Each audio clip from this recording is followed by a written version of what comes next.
देश भर के मुसलमान भाइयों बहनों को कहना चाहता हूं, आपके वक्फ में एक भी नॉन मुस्लिम नहीं आएगा।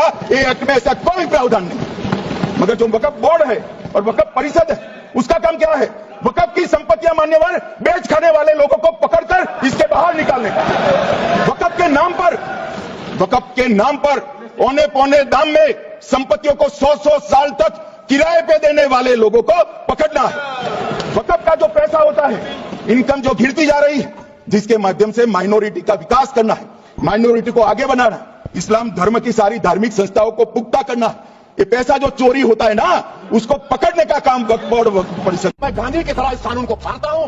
ये अनकॉन्स्टिट्यूशनल है सर। इस देश में झगड़े पैदा करने का काम बीजेपी करना चाहती है मस्जिद और मंदिर के नाम पर। बिल की मुखालिफत में खड़ा हुआ हूं। किसी एक शायर ने बड़ा अच्छा कहा था, जब भी ज़मीर और ज़र्फ का सौदा हो दोस्तों, जब भी ज़मीर और ज़र्फ का सौदा हो दोस्तों, कायम रहो हुसैन के इनकार की तरह। सर, ये वक्फ तरमीमी बिल भारत के गयूर मुसलमानों के ईमान पर, इबादत पर एक हमला है। नरेंद्र मोदी की हुकूमत ने इस मुल्क की सबसे बड़ी अक़लियत के खिलाफ एक ऐलान जंग कर दिया।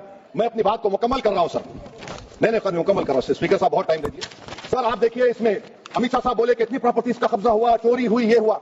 सर क्लॉज 2652A सेक्शन, अगर कोई प्रॉपर्टी बेचता है 2 साल की सजा थी, आपने क्या कर दिया? उसको 6 महीने कर दिया। नॉन अवेलेबल था, आपने अवेलेबल कर दिया।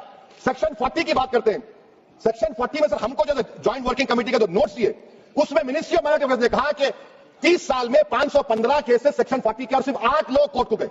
वक्फ यूजर का कानून तेलंगाना आंध्रा में है, सेक्शन 40 का कानून तमिलनाडु 63 है, आंध्र प्रदेश में 43 है। और सर आप डायरेक्शन दे रहे हैं। अच्छा क्लॉज 4218B देखिए सर, आप रूल बना रहे हैं, कोऑपरेटिव फेडरलिज्म के खिलाफ है, इतना रूल बना रहे हैं। और आखिर में सर मैं आपको बताना चाह रहा हूं स्पीकर साहब, ये बिल का मकसद सिर्फ मुसलमानों को जलील और रुस्वा करना है, मुसलमानों को दूसरे दर्जे का शहरी बनाने का इनका मकसद है।